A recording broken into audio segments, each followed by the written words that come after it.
The Wits Students Representative Council says it's concerned about mandatory vaccines. Now, according to the student body, the university last week released a proposed mandatory vaccination framework that will see those who do not want to be vaccinated be subjected to testing. For more on this, I'm joined by Nhlonipho Nxumalo, who is the Secretary General of the Wits SRC. Ms. Nxumalo, thank you for your time this afternoon. Outline for us some of the key points that were in that prospective framework that Wits University released last week. Okay, thank you so much for having me.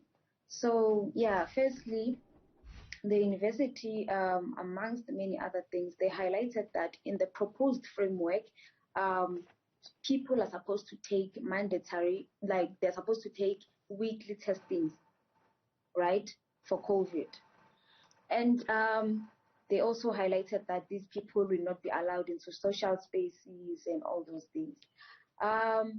So what the issue is now is that it is impractical for people who are poor, especially students who are staying in Braamfontein, to go to Hillbrow police station, to Hillbrow clinic, because in Braamfontein we do not have a clinic. So it means these students on a weekly basis have to go to Hillbrow clinic.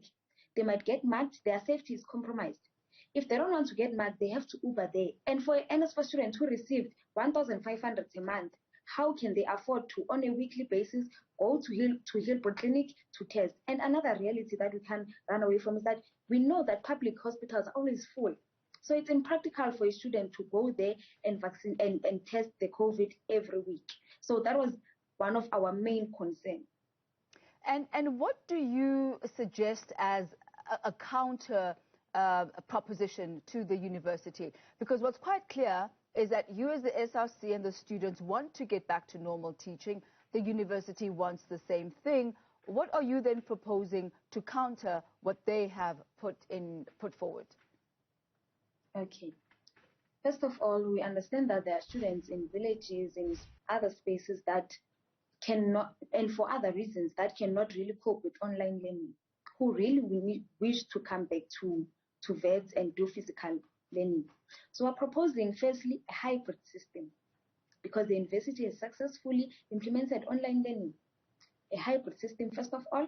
Secondly, people have been here on residences and on campus, wearing their masks, sanitizing, keeping social distancing. So I think that should continue like that without us being forced to vaccinate. We can still continue like that, wearing our masks, sanitizing, and keeping social distancing. Now, the main issue here, and I'm just going through the statement that you've released, is the fact that you have to pay for the vaccination, or rather for the testing. If the testing was paid by the university, if that was to even happen, would you be comfortable with their proposition? Maybe that will be better, because our main concern, as I said, is that we do not have a clinic nearby where we can test students. The public clinic that is nearby is in Hillbrow, of which it is unsafe. So maybe when the university says we are bringing a testing space at the university, then we can then, in consultation with our students, go back to the management and say, actually, this makes sense. Do you feel like you are in some way or other being forced to vaccinate? I would say that we are being forced to vaccinate, because on paper it is saying that we have a choice to vaccinate or not, but in practicality it's not a choice. We have to vaccinate. And I don't think it is fair for people. By the way, the SRC is not against the vaccination, just to put that on record. We are not against people vaccinating or anything of that sort. In fact, we encourage people to vaccinate. You understand? The president, the deputy president publicly vaccinated. We are not against the vaccination, but what we are saying is that people must not be forced. We must not be forced to vaccinate.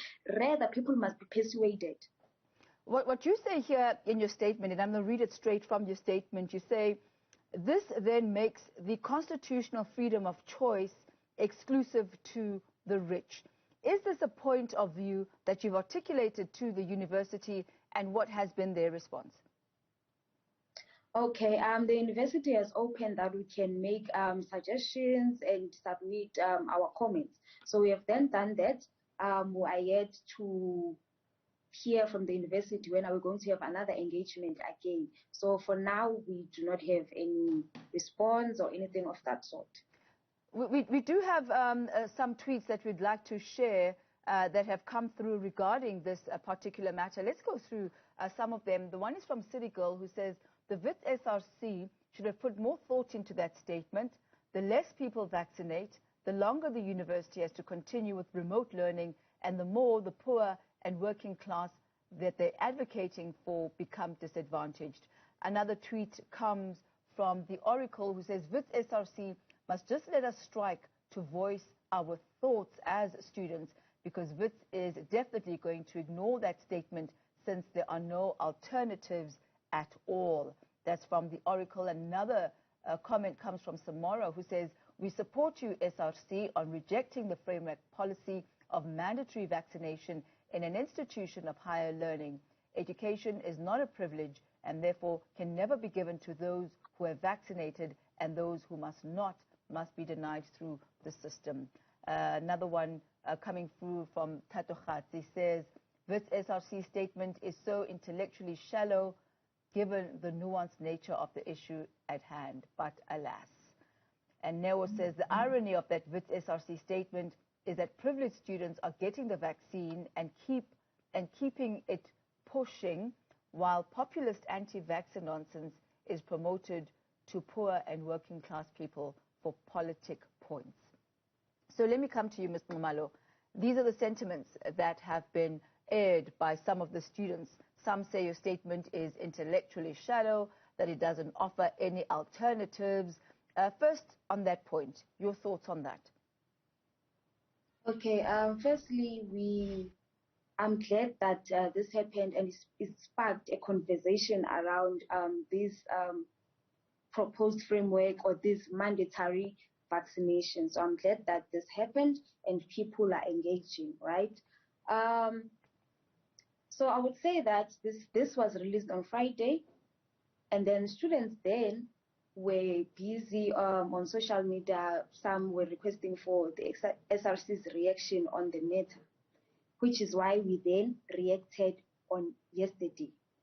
But however, with the management, we're still engaging, and as the SRC saying that rather, let's continue, people must continue wearing their masks, sanitizing, let's continue as we did before, right? Because another thing that we must not run away from, I did say that we're not anti-vaccinatory, but what we're saying is that how can we trust the government? We don't blame people who do not trust the government with these vaccine things. So the government must then persuade them, because we only have J&J and Pfizer available.